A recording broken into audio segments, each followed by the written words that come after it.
Governo liu si primeiro-ministro Keralasanana Gusmão, no ministro Obras Públicas, Samuel Marsal, e lorong hat fulan dezembro tinan rihun rua ronul resin lima, halo inauguração ba campo multiuso Honaran Sananai, no retambensa husi Padre Francisco Indra do Nascimento, presidente Comissão Nacional Juventude Católica Timor-Leste. Campo nebe localiza ia aldeia São José, bairro Delta Hat, suku Komoro, posto administrativo Dom Aleixo Dili, construir o orçamento total dolar americano rihung atus tolu resing. Ministro Marsal hate tem objetivo principal husi hari campo nemak atu cria dame na unidade entre comunidade, liliu juventude sira liu husi atividade de esporto.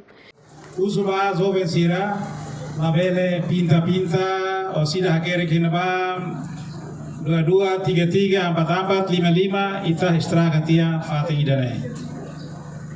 Negalai, lebe cuidado na fate, tambane estado gasta osan boa. Osan lubu kita ba halo campo idane. Campo idane be laoset ba ita to joga futsal. Ita bele basket, bele bulu tangkis, bele mos vôlei, bele mos seremoni sercelo kita bele halo ine.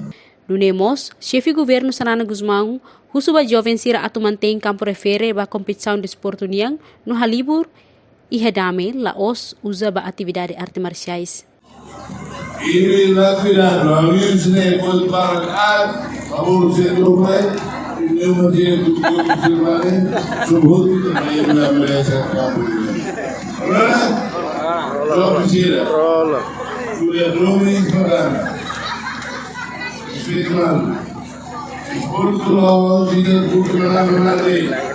Esporto harus Chefe aldeia São José, José Mukashana, hato agradecimento ba governo ba construção campo nebe sei contribui ba estabilidade comunidade no jovem sira.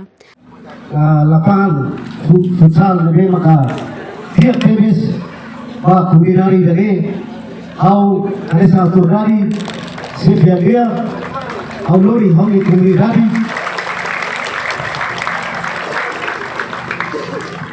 no zone turi hotu fo agradece fo ba bonana nomos ba ministro obras públicas. Obrigado.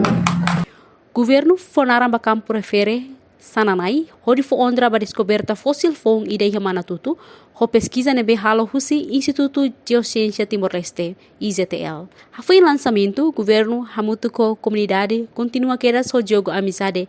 Campo Sananai ne se continua hetang atenção husi ministro Obras Públicas durante fulang nei no sei entrega oficial ba comunidade no juventude suku Komoro, liliu ba aldeia São José.